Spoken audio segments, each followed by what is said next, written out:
धन्यवाद डॉक्टर यशवंत मिश्रा जी। और मैं समझता हूँ कि आप हिंदी, संस्कृत और अंग्रेजी तीनों विषयों के बहुत ही कुशल वक्ता है। और इस कड़ी में सर्वप्रथम परम पूजनीय आदरणीय यशस्वी प्रबंधक जी, जिन्होंने अपने बहुत ही व्यस्ततम कार्यक्रम से थोड़ा सा समय निकाल करके हम लोगों के बीच में उपस्थित हुई है, जिसके लिए हमको बहुत ही, जो हमारे लिए बहुत ही सम्मान की बात है। और माननीय प्रबंधक जी के बारे में हम बताना चाहते हैं कि आप एक ऐसा विशाल वट वृक्ष है जिसकी छांव में समस्त महाविद्यालय परिवार निरंतर दिन प्रतिदिन तरक्की की तरफ आगे बढ़ रहा है। और साथ ही साथ हमारी प्रबंधक जी हमारे विद्यालय की तरक्की के लिए हमेशा कुछ न कुछ नई शिक्षा से संबंधित तकनीकी की खोज करती रहती है, जिसका एक सौभाग्यवश उदाहरण है कि जो प्रयोग इन्होंने इस महाविद्यालय में आज से 4 साल पहले शुरू किया था, सहयोगवश नेप 2020 में भारत सरकार को भी उसे फॉलो करना पड़ा। हमारे हम लोगों का असाइनमेंट है, हम लोगों का प्रेजेंटेशन है, प्रोजेक्ट वर्क है। इस चीज को हमारी आदरणीय प्रबंधक जी ने बहुत पहले सोच करके 4 साल पहले इस महाविद्यालय में इस कार्यक्रम को शुरू करा दिया था।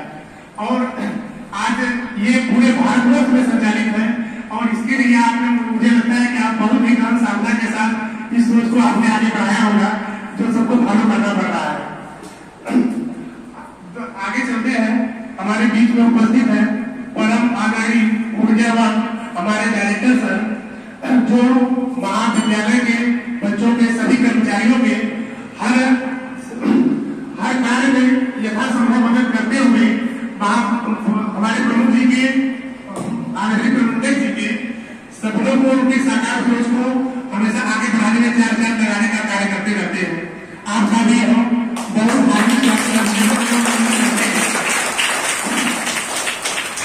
और हमारे विद्यालय में परम आदरणीय प्राचार्य, जो कॉलेज के सभी बिखरे हुए मोतियों को एक धागे में पिरो करके सबको एक साथ लेकर के चलने का कार्य करते हैं। हम आपका भी बहुत हार्दिक स्वागत, अभिनंदन एवं मदद करते हैं। और उस धागे को पिरोने में हमारे परम आदरणीय उप प्राचार्य जी, जो एक मजबूत बंध के द्वारा उसको जोड़ने का कार्य करते हैं। हम आपका भी हार्दिक स्वागत, अभिनंदन करते हैं। और अब बात करते हैं हमारे बीच में उपस्थित मुख्य अतिथि महोदय, जो मध्य प्रदेश से चल करके यहाँ तक आए हैं। और आपने रात भर का सफर तय करके सर हमारे बीच में उपस्थित हुए हैं, जिसके लिए हम आपका बहुत बहुत धन्यवाद देते हैं। और सर हमारे उपस्थित हुए हमारे डायरेक्टर सर ने एक बार हमसे कहा कि हमारे गेस्ट लेक्चर के लिए एक टीचर को आप लोग, मतलब एक प्रोफेसर को आप अवेलेबल कराइए। हम बहुत सोच पड़े कि हमारे पास ऑप्शन तो बहुत सारे हैं, हम किसको ऑप्शन के रूप में मतलब बुलाएं। तब आप लोगों को बताना चाहते हैं कि हमने अपने केमिस्ट्री की ABCD की शुरुआत आप वही सर से शुरू किया था। आप हमारे पूरी भी रहे हैं और आपने शुरू किया था। हमने सोचा कि आप उस मुकाम पर पहुंचे हैं सर, तब हम क्यों ना आपसे ही अपने गेस्ट लेक्चर की शुरुआत करते हैं। और आप जो है डॉक्टर शैलेंद्र यादव, मध्य प्रदेश में सतना में AKS यूनिवर्सिटी के head department of chemistry basic science, और वहां पर आप स्वयं के द्वारा चल रहे ग्रीन केमिस्ट्री लेबोरेटरी के डायरेक्टर है, जिसको आपने स्वयं डेवलप किया है सर। और इसके अलावा सर ने जो है कि ऑर्गेनिक सिंथेसिस टॉपिक से रिसर्च कंप्लीट करने के बाद जब इन्होंने AKS यूनिवर्सिटी ज्वाइन किया, तब से लेकर के अब तक सर के अंदर से 37 ईयर के और नर्सरी के बच्चे डिजाइनेशन कर चुके हैं। और सर के अंदर में प्रेजेंट टाइम में एक रिसर्च स्कॉलर कंप्लीट हो चुका है और 4 रिसर्च स्कॉलर प्रोसीडिंग में है। और इसके अलावा सर जो है कि सर के टोटल 25 इंटरनेशनल कैपेसिटीज है। और सर ने सोच रखा है कि इंटरनेशनल को बड़ी कमी करेंगे। ये सर आपकी बहुत बड़ी उपलब्धि है। और इस तरह की उपलब्धि जो आपके अंदर उपलब्धि है, उस उपलब्धि का अगर थोड़ा भी हम सब लोगों को अगर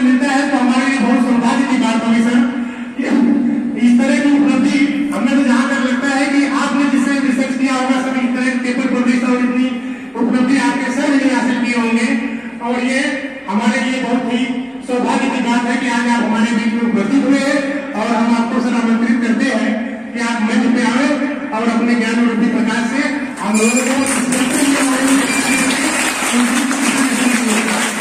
थैंक यू।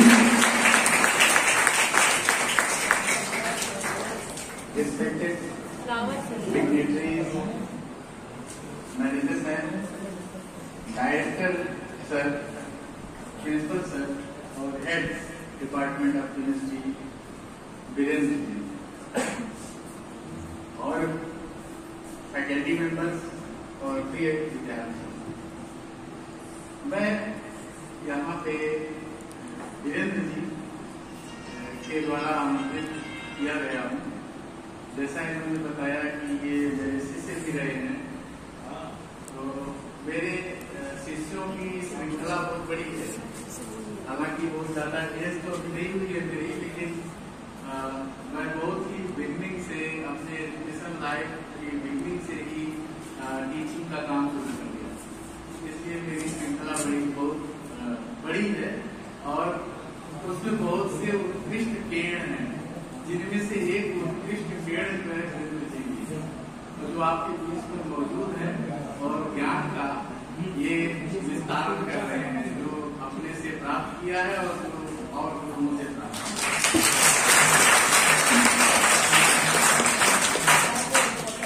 एक्चुअली देखिए ये गेस्ट लेक्चर ये सब एक आज के माहौल में, आज के वर्तमान शिक्षा के माहौल में एक तरह से ये एक गेस्ट लेक्चर के लिए नहीं है। मैं यहाँ पे केमिस्ट्री के प्रमोशन के लिए आया। उसका रीजन क्या है, कारण क्या है? ठीक है, टॉपिक है, हर चीज है, सब कुछ डिसाइडेड है और आपको उसके हिसाब से कंटेंट भी हम प्रोवाइड करेंगे, लेकिन मुख्य बात जो है वो है केमिस्ट्री का प्रमोशन। क्यों प्रमोशन की जरूरत है? आप सोचिए स्टूडेंट, जब सुबह आप सो करके उठते हैं और रात तक जब आप सोने को जाते हैं तो देखिए कितने केमिकल से आपका सामना होता है।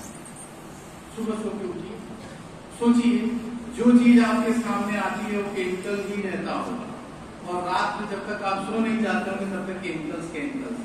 ये अलग बात है कि वो नेचुरल प्रोडक्ट होंगे या मैन्युफैक्चर्ड सिंथेसाइज्ड प्रोडक्ट होंगे, लेकिन सब केमिकल्स,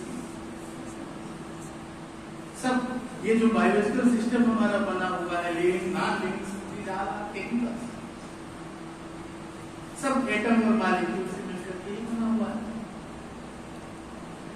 तो इसका अगर हमको साइंस का कंप्लीट नॉलेज लेना है तो केमिस्ट्री का नॉलेज मस्ट है, मस्ट। और इसीलिए इसी प्रमोशन के लिए मैं आया हूं कि कम से कम मेरे सानिध्य में, मेरे संपर्क में आने वाले स्टूडेंट या मेरे साथी जितना मुझसे हो सकता है तो उतना नॉलेज उनको प्रोवाइड कर सकूं। देखिए आप स्टूडेंट्स हैं और आपने बेसिक केमिस्ट्री पढ़ी होगी, पहले से ही आप पढ़ते आ रहे हैं, हाई स्कूल में भी, 6th से ही लगभग शुरू हो जाता है और फिर आप इंटरमीडिएट में आपको थोड़ा सा उसका बृहद स्कोप मिलता है, फिर फाइनली बीएससी में आपका इम्पैक्ट जो है और ज्यादा बढ़ जाता है, एमएससी में आप लगभग रिसर्च लेवल को टच करते हैं और फिर फाइनली पीएचडी को आप किसी टॉपिक पे रिसर्च ही करते हो। ये धरना चला रहा है, हम इसको फॉलो करते आ रहे हैं बहुत सालों से, हमेशा आप पीढ़ियां गुजर गई हैं, लोग पीढ़ियां की पीढ़ियां गुजर गए, प्रोफेसर आप पढ़ेंगे, प्रोफेसर होंगे या कहीं आप जॉब में जाएंगे, इस तरह से चलता है। कुछ अलग हट के करने का जो तरीका है वो बहुत ही कम लोग फॉलो करते हैं। आउट ऑफ बॉक्स थिंकिंग, और आउट ऑफ बॉक्स थिंकिंग किसी भी सब्जेक्ट की तभी हो पाती है बेहतर तरीके से जब उसका प्रॉपर आपको नॉलेज हो। ओके, नॉलेज हो तभी आप आउट ऑफ बॉक्स थिंक कर पाएंगे, नया इनोवेशन कर पाएंगे, नया इन्वेंशन कर पाएंगे। यह फर्क है, innovation is different thing and invention is different thing. उसका एम्पिरिकल फार्मूला तो तुरंत डिसाइड हो गया था, तुरंत डिटरमाइन हो गया था, पता चल गया था, लेकिन उसका स्ट्रक्चर 60 साल बाद डिटरमाइन हुआ, 60 साल बाद एक कंपाउंड कोई नया बन जाता था, उसका स्ट्रक्चर डिटरमाइन करने में एक केमिस्ट की, एक साइंटिस्ट का पूरा जीवन चला जाता था। और आज इन स्पेक्ट्रल टेक्निक्स के आ जाने से with in minutes, with in hours you can determine structure. Chemical analysis आप जानते हो, केमिकल एनालिसिस के दो पहलू हैं, क्वालिटेटिव एनालिसिस और क्वांटिटेटिव एनालिसिस। मतलब अगर कोई मटेरियल है तो उसमें कौन कौन से कॉन्स्टिट्यूएंट्स प्रेजेंट है और उनका ये क्वालिटेटिव एनालिसिस है। अगर आप कोई मटेरियल, कोई अगर बायोलॉजिकल पदार्थ है आपके पास और उसमें क्या क्या प्रेजेंट है ये जानना जो है क्वालिटेटिव एनालिसिस है। उसका स्ट्रक्चर क्या है ये जानना एक क्वालिटेटिव एनालिसिस है। लेकिन वो जो उस पदार्थ में कॉन्स्टिट्यूएंट्स प्रेजेंट है उनका अमाउंट कितना है, कितनी मात्रा में, इट इज क्वांटिटेटिव एनालिसिस। तो केमिकल एनालिसिस के दो पहलू होते हैं, क्वालिटेटिव एनालिसिस और क्वांटिटेटिव एनालिसिस। ये पहले से आप जान रहे हैं बेसिक स्टूडेंट कि ये नॉलेज बहुत ही बेसिक नॉलेज है। ये टेक्निक, स्पेक्ट्रल टेक्निक्स जो है ये दोनों तरह की एनालिसिस में यूजफुल है।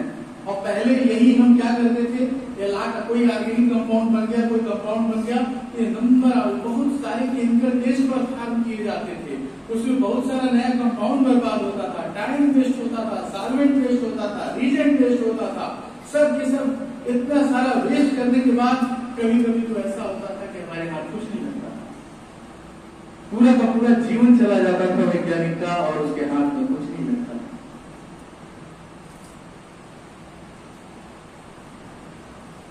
लेकिन हर समस्या का निदान ये मानव दिमाग करता है। आपके सामने अगर कोई समस्या आती है ना तो आप उसका जरूर तोड़ खोजते हो। हम एक बार छोटे थे, हम बता रहे हैं छोटे थे, चाय की दुकान में मैं बैठा हुआ था, पेपर में आया कि 50,000 से ज्यादा की 50,000 की एफडी पर कोई टैक्स लगेगा, इस तरह का कुछ न्यूज था। मैं बहुत छोटा था, मेरे को ख्याल नहीं आ रहा है। उसी समय वहां पे मैला कुचैला कपड़ा पहने हुए आदमी बैठा हुआ था, वो मेरे ख्याल से पढ़ा भी नहीं था। उसने तुरंत बताया कि 25,000 की दो कर लेंगे, तुरंत उसका तोड़, इस पे ये पैसा टैक्स लगेगा या कुछ ऐसा होने वाला है, उसने तुरंत उसका तोड़ खोजा। तो साइंटिस्ट के सामने जो ये सब प्रॉब्लम आने लगी केमिकल एनालिसिस में, उसको रिमूव करने के लिए उन्होंने डिफरेंट टेक्निक्स का यूज करना शुरू किया। और स्पेक्ट्रल टेक्निक्स का एप्लीकेशन केमिकल एनालिसिस में उसी सोच और उसी प्रयासों का नतीजा है। और आज ये इस हद तक सक्सेस हो चुका है कि with in minutes, with in hours हम जो है कोई भी तरह की एनालिसिस कर सकते हैं। और सारी की सारी स्पेक्ट्रल टेक्निक ऑर्गेनिक कंपाउंड के सेंस से कुछ लिमिटेड टेक्निक्स ही हैं, इसलिए हम कुछ लिमिटेड टेक्निक्स के बारे में भी यहाँ पे आपको डिलीवर करेंगे।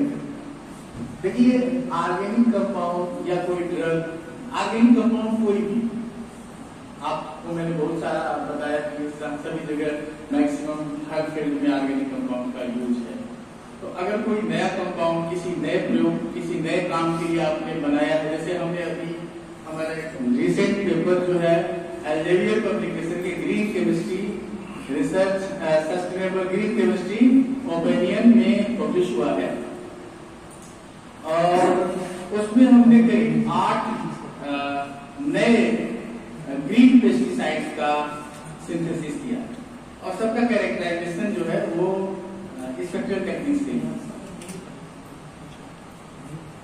पहले बहुत सारा लेबर इन्वॉल्व होता था, बहुत सारे केमिकल टेस्ट करने पड़ते थे, लेकिन अब बहुत ही आसान हो गया है, विद इन मिनट में हम कर लेते हैं इन टेक्निक्स के द्वारा।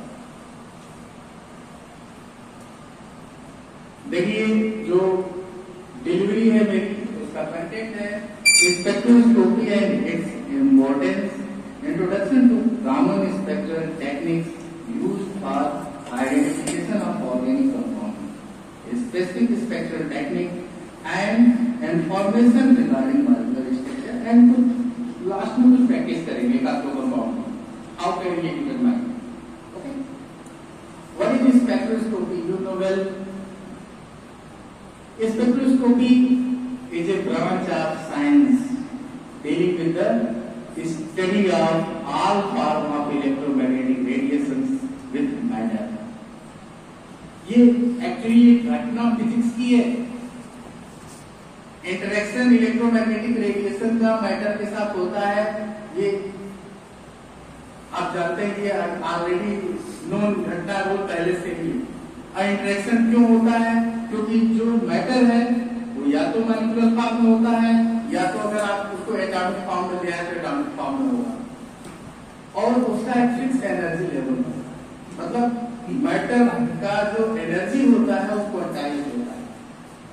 अगर वो मॉलिक्यूलर फॉर्म में है तो उसके बाद quantize electronic energy level, quantize vibrational energy level and quantize rotational energy level होंगे। और इन्हीं क्वांटाइज रोटेशनल एनर्जी लेवल्स के अवेलेबल होने की वजह से मॉलिक्यूल के अंदर, अगर एटम है तो एटम में केवल एक ही होता है इलेक्ट्रॉनिक एनर्जी लेवल, मैं न्यूक्लियर एनर्जी में नहीं जा रहा हूँ, दैट इज डिफरेंट, मैं केवल इंटरेक्शन की बात कर रहा हूँ। ओके, तो ये क्वांटाइज एनर्जी है, इसी की वजह से एक क्वांटाइजेशन जो है एनर्जी का, उसी की वजह से इंटरेक्शन होता है इलेक्ट्रोमैग्नेटिक रेडिएशन का मैटर के साथ। You know well about electromagnetic radiation, it is very fundamental, so I think no need to discuss about electromagnetic radiation. Okay, you know, I am asking electromagnetic radiation, okay, you know well. Okay, so let us start spectroscopy and its importance. What is the spectroscopy? Spectroscopy is an analytical tool. I have already told you that before spectroscopy techniques launched in chemical analysis, we did always very hard task. मतलब हम लोगों ने क्या किया, हम केवल chemical analysis ही करते थे, केवल केमिकल टेस्ट के आधार पर केमिकल रिएक्शंस को फॉलो करके हम स्ट्रक्चर डिटरमाइन करते थे, एनालिसिस करते थे। लेकिन स्पेक्ट्रोस्कोपी के आ जाने से हम और मजबूत हो गए, हमारा काम बहुत आसान हो गया। जिसके कारण स्पेक्ट्रोस्कोपी एक एनालिटिकल टूल है, जिससे हम जो है क्वालिटेटिव और क्वांटिटेटिव दोनों तरह के एनालिसिस आसानी से करते हैं। डेफिनेशन क्या है अभी मैंने आपको बताया। अगर शॉर्ट फॉर्म में इसको डिफाइन किया जाए तो हम कहेंगे इट इज इंटरेक्शन ऑफ या study of interaction of EMR यानी इलेक्ट्रोमैग्नेटिक रेडिएशन का मैटर के साथ जो इंटरेक्शन होता है उसकी स्टडी होती है। वो इंटरेक्शन किस तरह का होता है, मैंने एरो देके लिखा है अब्जॉर्प्शन और एमिशन, उसके आगे एटीसी लिखा है। एटीसी का मतलब और भी इंटरेक्शन के वे हैं, रिफ्लेक्शन, डिफ्रैक्शन, इंटरफेरेंस, ट्रांसमिटेंस, ये सब के सब जो है इंटरेक्शन में ही आते हैं। लेकिन ये जो ऑर्गेनिक कंपाउंड के आइडेंटिफिकेशन में जो टेक्निक्स यूज होती है उसमें कॉमन होता है एब्जॉर्प्शन या सम टाइम कभी-कभी एमिशन का भी यूज करना पड़ता है। तो ज्यादातर absorption spectroscopy, molecular absorption spectroscopy sufficient होती है। ओके, अब देखो मैटर किस फॉर्म में इंटरेक्ट करता है। मैटर या तो आप उसको अगर मैटर आप जानते हैं कि कभी भी एटॉमिक फॉर्म में एग्जिस्ट नहीं करता, जब भी एग्जिस्ट करेगा मॉलिक्यूलर फॉर्म में एग्जिस्ट करता है, वो आप जानते हैं जैसी चीज है। तो या तो अगर आप उसको स्टडी के लिए एटॉमिक फॉर्म में कन्वर्ट करेंगे तो आ जाएगा, वो एटॉमिक फॉर्म में इंटरेक्ट करेगा, अदरवाइज वो मॉलिक्यूलर फॉर्म में रहेगा। और ये एक हमने दे दिया था, मान लीजिए अगर आप अवेयर न हो या भूल गए हो इलेक्ट्रोमैग्नेटिक रेडिएशन से आप अवेयर न हो तो हमने स्लाइड दे रखी है। आप यहाँ पे देख रहे हैं कि डिफरेंट टाइप की इलेक्ट्रोमैग्नेटिक रेडिएशंस जो है वो अकॉर्डिंग टू वेवलेंथ अरेंज है, वेवलेंथ के आधार पे अरेंज किया गया है। आप देख रहे हैं नीचे जो है वो ऊपर जो है वो सेंटीमीटर में साइज लिखी हुई है और नीचे जो है किस तरह की साइज होगी वो दिखाया गया है और ये वेवलेंथ बताया गया है। देखिए radio wave, microwave, infrared, visible, UV, X ray, gamma ray. अब देखिए अगर ये रेडियोवेव की बात करें तो इसकी साइज जो है वो ह्यूमन की जितनी लंबाई होती है उससे लेकर के बिल्डिंग्स की लंबाई, यानी करीब करीब एक वेवलेंथ का मतलब आप जानते हो कि हाँ एक साइकिल के पूरा जो होता है वही एक वेवलेंथ कहलाता है। तो एक साइकिल पूरा पता चला उसका ट्रफ क्या बना तो उसका जो है कृष्ण वहां पे बनेगा करीब 1 किलोमीटर बाद, तो ये रेडियो वेव्स है। और फिर इसी तरह से वेवलेंथ जो है छोटी हो जाती है और गामा रे जो है सबसे शॉर्टर वेवलेंथ का रेडिएशन है। इसके अलावा भी और वेवलेंथ है, कॉस्मिक रेज, इलेक्ट्रोमैग्नेटिक रेडिएशन है, उसको हमने मेंशन नहीं किया है, इतना आपके लिए सफिशिएंट है। ओके, ये मॉलिक्यूल हमारे पास कोई टेक्निक इस तरह की नहीं थी, केवल हम प्योर केमिस्ट वाला काम करते थे, केवल और केवल केमिकल एनालिसिस के द्वारा, रिएक्शंस के द्वारा हम आइडेंटिफिकेशन का काम करते हैं, है ना। यहाँ पे लिखा हुआ chemical methods are time taking and tedious work, थका देने वाले काम है ना। जैसे अब देखिए ये आ गया एग्जांपल, ये कैम्फर है, इसका जो एम्पिरिकल फार्मूला है ये 1837 में पता चल गया था, लेकिन इसका स्ट्रक्चर 60 साल बाद पता चला। 60 साल केमिस्टों ने केमिकल एनालिसिस की। एक पूरे साइंटिस्ट का जीवन एक कंपाउंड का स्ट्रक्चर डिटरमाइन करने में चला जाता, ये स्थिति थी। लेकिन 1930 के बाद 1930 में सबसे पहले यूवी विजिबल स्पेक्ट्रोस्कोपी जो है केमिकल एनालिसिस के फील्ड में लॉन्च। फायदा क्या हुआ? बहुत ज्यादा फायदा नहीं था। आज भी स्ट्रक्चर डिटर्मिनेशन में यूवी विजिबल स्पेक्ट्रोस्कोपी जो है वो पिछले पायदान पे है, पिछली सीट पे आप कर सकते हैं, आज की पिछली सीट पे। लेकिन लॉन्च भी सबसे पहले यूवी विजिबल स्पेक्ट्रोस्कोपी, और इससे क्वांटिटेटिव एनालिसिस करना बहुत आसान है। अब आपके सर लोग बताते होंगे, या कभी अगर फिर मौका मिलेगा तो वर्कशॉप रहेगा तो मैं आपको इसका जो है क्वांटिटेटिव एप्लीकेशन आपको वर्कशॉप में हैंड्स ऑन प्रैक्टिस में आपको करके दिखा सकता हूँ। ओके, स्पेक्ट्रोफोटोमीटर इज अवेलेबल और not here. Okay, calorimeter available, उससे जो जाता है। फिर उसके बाद 1940 में आईआर स्पेक्ट्रोस्कोपी लॉन्च हुई। तो अब आईआर के आ जाने से अब केमिकल एनालिसिस में थोड़ा सा मदद मिलने लगा। क्यों मदद मिलने लगा? कारण क्या, आईआर से हमको फंक्शनल डिटर्मिनेशन की आसानी होने लगी। आईआर स्पेक्ट्रोस्कोपी की सहायता से किसी ऑर्गेनिक कंपाउंड में कौन सा फंक्शनल ग्रुप है ये हम डिटेक्ट कर सकते हैं, क्योंकि जितने फंक्शनल ग्रुप होते हैं ऑर्गेनिक कंपाउंड्स में उनकी एक कैरेक्टरिस्टिक फ्रीक्वेंसी आईआर रेंज में एज ए बैंड अपीयर हो जाती है अगर हम आईआर रेडिएशन पास करते हैं उस कंपाउंड के ऊपर स्पेक्ट्रोफोटोमीटर में, आईआर स्पेक्ट्रोफोटोमीटर। उसके बाद तीसरी टेक्निक जो है वो मास स्पेक्ट्रोमेट्री आई। हालांकि मास और एनएमआर के बीच में थोड़ा सा बहुत ही आगे पीछे वाला मामला है, मतलब एनएमआर स्पेक्ट्रोस्कोपी पहले आई थी लेकिन वो किसी काम की नहीं थी। अब मतलब लोगों ने सोचा कोई काम किसी काम की नहीं है। मास स्पेक्ट्रोमेट्री बाद में आई, 1949 में एनएमआर आई थी, लेकिन उसको माना नहीं गया। मास 1950 में तो मान लिया गया कि नहीं, मास जो है मॉलिक्यूलर वेट बता देंगे और स्मॉल स्ट्रक्चरल यूनिट्स क्या क्या प्रेजेंट है मॉलिक्यूल के अंदर वो बताएंगे। एनएमआर स्पेक्ट्रोस्कोपी ये तब यूजफुल हुई जब 60 मेगाहर्ट्ज का इंस्ट्रूमेंट आया। 60 मेगाहर्ट्ज का जो नोबेल मैग्नेट पावर है एनएमआर इंस्ट्रूमेंट, ये एमआरआई आप लोग कराते हो वो एनएमआर इंस्ट्रूमेंट है। 1960 अब जब 1960 में एनएमआर आ गई, अब ये चारों स्पेक्ट्रोस्कोपिक टेक्निक्स मिल करके ये एक बेहतर सॉल्यूशन देने के लिए अवेलेबल हो गई केमिकल एनालिसिस के फील्ड में। इन चारों से हमको जो कंक्लूजन मिलता है वो उसके करस्पॉन्डिंग हमको थोड़ा सा केमिकल टेस्ट करना पड़ता है और स्ट्रक्चर डिटरमाइन हो जाता है, आइडेंटिफिकेशन हो जाता है। और तब से 1960 से ये सारी टेक्निक्स जो है स्ट्रक्चर डिटरमिनेशन में यूटिलाइज हो रही हैं, जैसे UV visual spectroscopy, IR spectroscopy, mass spectrometry. और यहाँ पे एक चीज हम आपको बताना चाहेंगे, यह मास स्पेक्ट्रोमेट्री लिखा है, हमने स्पेक्ट्रोस्कोपी नहीं लिखा है। कोई एमएससी का स्टूडेंट होगा तो बता सकता है क्यों हमने यहाँ पे स्पेक्ट्रोमेट्री लिखा है। बीएससी का स्टूडेंट मास से अवेयर नहीं होगा अभी। स्पेक्ट्रोमेट्री इसलिए लिखा है बेटा यहाँ पे क्योंकि ये स्पेक्ट्रोस्कोपिक प्योर स्पेक्ट्रोस्कोपिक टेक्निक नहीं है। कारण क्या है, आपको हमने बताया ना कि वही टेक्निक्स जो है स्पेक्ट्रोस्कोपिक टेक्निक कही जाएगी जहाँ पे इलेक्ट्रोमैग्नेटिक रेडिएशन का मैटर के साथ इंटरेक्शन होता है। यहाँ पे इस टेक्निक में इलेक्ट्रोमैग्नेटिक रेडिएशन का कोई यूटिलाइजेशन नहीं होता।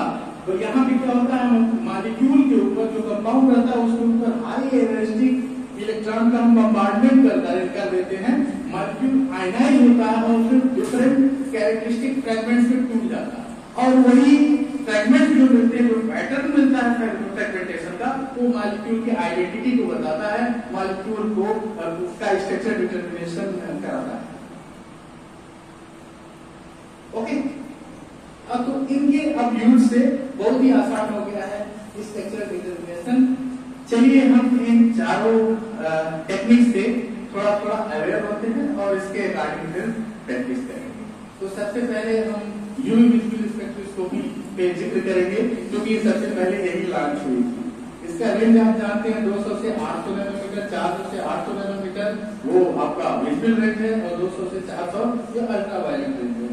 इस स्पेक्ट्रोस्कोपी को अल्टरनेटिवली हम इलेक्ट्रॉनिक स्पेक्ट्रोस्कोपी कहते हैं क्योंकि अगर इस रीजन से अगर मॉलिक्यूल रेडिएशन एब्जॉर्ब करता है तो इलेक्ट्रॉन्स वो एक्साइट होते हैं, यानी मॉलिक्यूल का एक इलेक्ट्रॉनिक एनर्जी लेवल चेंज होता है और इसको एक्सप्लेन कौन करता है, ये स्पेक्ट्रल प्रॉपर्टी जो है, जो इंटरेक्शन हो रहा है मैटर का, इसको एक्सप्लेन कौन सी थियरी करती है?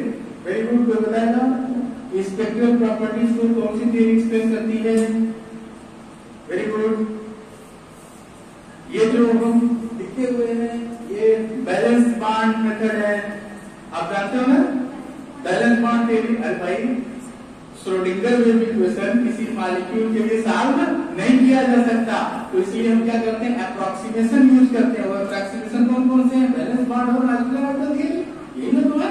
तो valence bond theory spectroscopic property को उसमें स्पेक्ट्रल इंटरेक्शन को उसमें नहीं कर पाती कि मॉलिक्यूल एनर्जी एब्जॉर्ब कर रहा है तो इलेक्ट्रॉन जाएंगे कहां, ये एक्सप्लेन करती है मॉलिक्यूलर ऑर्बिटल थियरी। यानी अगर आप जानते हैं कि जब बॉन्डिंग ऑर्बिटलें बनती है तो उसके करस्पॉन्डिंग एंटी बॉन्डिंग भी ऑर्बिटलें बनती हैं, यानी जब मॉलिक्यूल का फॉर्मेशन होता है तो एटॉमिक ऑर्बिटल्स का लीनियरली कॉम्बिनेशन होता है जिसके फलस्वरूप बॉन्डिंग और एंटी बॉन्डिंग ऑर्बिटल्स बनती हैं और बॉन्डिंग ऑर्बिटल में इलेक्ट्रॉन रहता है, जब ये एनर्जी एब्जॉर्ब करता है तो अपने करस्पॉन्डिंग एंटी बॉन्डिंग ऑर्बिटल में चला जाता है। यही है, ये आप पढ़े होंगे बीएससी में। तो इसलिए इस टेक्निक को हम कहते हैं इलेक्ट्रॉनिक स्पेक्ट्रोस्कोपी, क्योंकि इस रीजन से अगर रेडिएशन एब्जॉर्ब होता है तो इलेक्ट्रॉन्स का एक्साइटेशन होता है बॉन्डिंग से एंटी बॉन्डिंग इलेक्ट्रॉन, है ना। और ये बात वही पुरानी बात नीचे जो लिखी गई है पुरानी बात है, वही जो मैं आपको बताया कि मॉलिक्यूल का एनर्जी लेवल क्वांटाइज होता है और उसमें क्वांटाइज इलेक्ट्रॉनिक वाइब्रेशनल और इलेक्ट्रॉनिक एनर्जी लेवल होते हैं। और जिसमें इलेक्ट्रॉनिक एनर्जी लेवल जो सबसे हाई एनर्जी लेवल है, जब ये चेंज होता है तो साथ साथ वाइब्रेशनल रोटेशनल भी चेंज होते हैं, यानी मॉलिक्यूल किसी विशेष या ग्राउंड स्टेट में जिस इलेक्ट्रॉनिक एनर्जी लेवल में था उसके वाइब्रेशन में था, उसके वाइब्रेशन के किसी रोटेशन में था, जब एक्साइट होकर के गया तो नेक्स्ट एक्साइटेड यानी नेक्स्ट स्टेट में जाकर के नेक्स्ट इलेक्ट्रॉनिक स्टेट में जाके उसके वाइब्रेशनल के उसके रोटेशनल में चला गया। ये सिचुएशन ओके। इसका एप्लीकेशन क्या है, इसके यूज से हमको क्या बेनिफिट है, यानी हमको क्या क्या फायदा मिल सकता है यूज से। पहली बात तो क्वांटिटेटिव एनालिसिस कैन डू, आसानी से आप कर सकते हैं। क्वांटिटेटिव एनालिसिस में बहुत ही बढ़िया ब्रह्मास्त्र हम लोग मानते हैं, खासकर वाटर एनालिसिस में और एनालिसिस में हम लोग बहुत यूज करते हैं। क्वालिटेटिव एनालिसिस में यूवी विजुअल स्पेक्ट्रोस्कोपी ये किसी ऑर्गेनिक मॉलिक्यूल में, किसी ऑर्गेनिक कंपाउंड में कितने number of double bond conjugation ये बता सकती है। देखिए एग्जांपल आपको सामने है, नीचे देखिए इथाइलिन, इसका लैम्डा मैक्स का मतलब क्या होता है? लैम्डा मैक्स का मतलब जब हम 200 से लेकर के 800 नैनोमीटर का वेवलेंथ रेंज एक एक करके 200, 201, 202, 203 इसी तरह से 800 नैनोमीटर तक का वेवलेंथ रेंज जब किसी मॉलिक्यूल के ऊपर पास करेंगे तो उसके फलस्वरूप क्या वो पास करेंगे तो हमको एक वेवलेंथ ऐसी मिलेगी जिसपे एब्जॉर्बेंस मैक्सिमम मिलेगा, तो वही लैम्डा मैक्स कहलाता है। और इस वो लैम्डा मैक्स उस कंपाउंड की, उस मॉलिक्यूल की कैरेक्टरिस्टिक होता है, उसकी विशेषता होती है। हर एक कंपाउंड का एक अपना लैम्डा मैक्स होता है। तो ये जैसे इथाइलिन है 175 नैनोमीटर पर इसका लैम्डा मैक्स है, लेकिन एक डबल बॉन्ड और जुड़ गया कॉन्जुगेशन में। कॉन्जुगेशन का मतलब अल्टरनेट डबल बॉन्ड और अल्टरनेट ट्रिपल बॉन्ड, ये कॉन्जुगेशन में आ गया तो देखिए लैम्डा मैक्स की वैल्यू बढ़ गई। फिर एक डबल बॉन्ड वहां हेक्साट्राइन है, 135 हेक्साट्राइन है, तो वहां पे फिर जो है आप देखेंगे कि वहां लैम्डा मैक्स की वैल्यू बढ़ गई। देखिए 175 नैनोमीटर, 274 नैनोमीटर और 254 नैनोमीटर, तो लगभग एक डबल बॉन्ड के जुड़ने से 30 से 35 नैनोमीटर का इंक्रीमेंट होता है। 30 नैनोमीटर ये वुडवर्ड आप पढ़े होंगे वुडवर्ड फिशर रूल, तो उसमें 30 नैनोमीटर है एक डबल बॉन्ड का जुड़ता है कॉन्जुगेशन में, तो एक 30 नैनोमीटर का इसके इतना बड़ा महाविद्यालय, इतना बढ़िया उसका वातावरण तैयार किया गया है, तो मैंने छोटी सी आशा लेके चल रही है कि एक टहनी एक दिन पतवार बनती है, एक टहनी एक दिन पतवार बनती है, एक चिंगारी घर पर अंगार बनती है।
मगर उसमें कितना अंधेरा देखा है ये कोई नहीं जानता।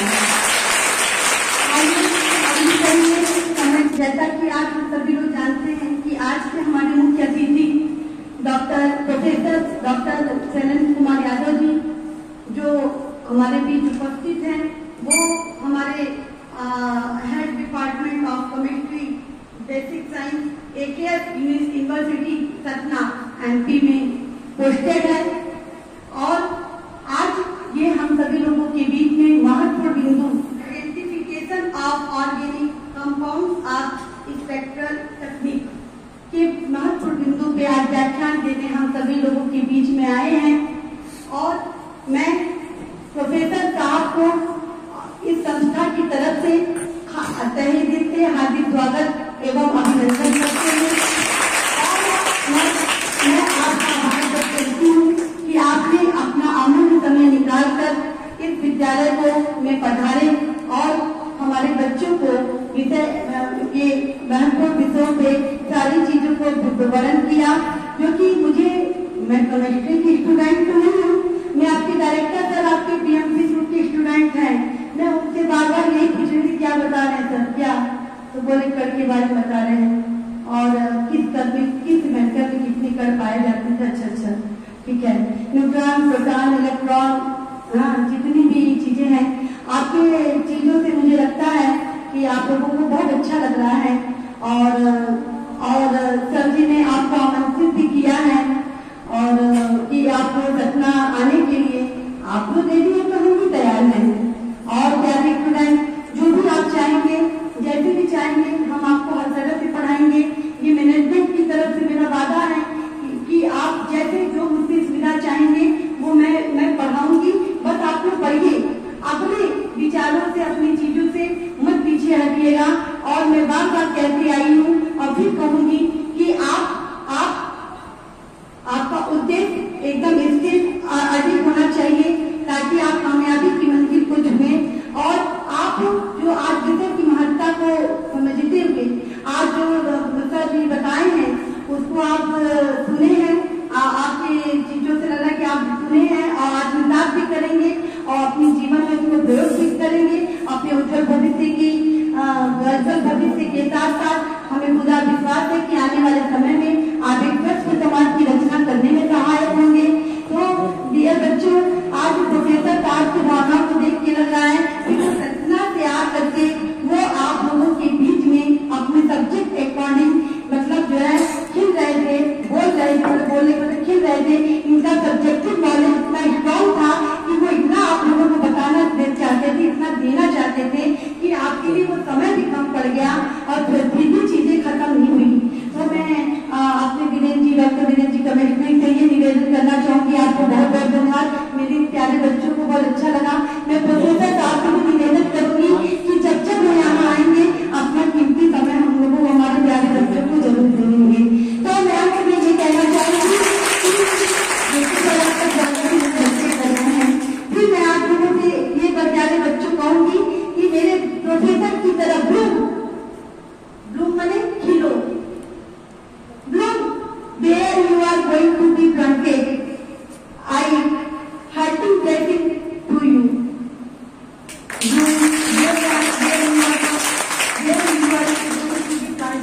मतलब सर जी की तरह खिलो, जहाँ की जैसे सर जी आए हैं वैसे जैसे खिल रहे हैं। अपनी गुलशन मेरे इस विद्यालय की नई संस्था में बाहर बन के गुलशन में बाहर लाए हैं, वैसे मेरे प्यारे बच्चों अपने भी कॉन्सेप्ट को क्लियर करके अपने सब्जेक्टिव नॉलेज को स्ट्रॉन्ग बन करके तुम कहीं भी जाना ब्लूम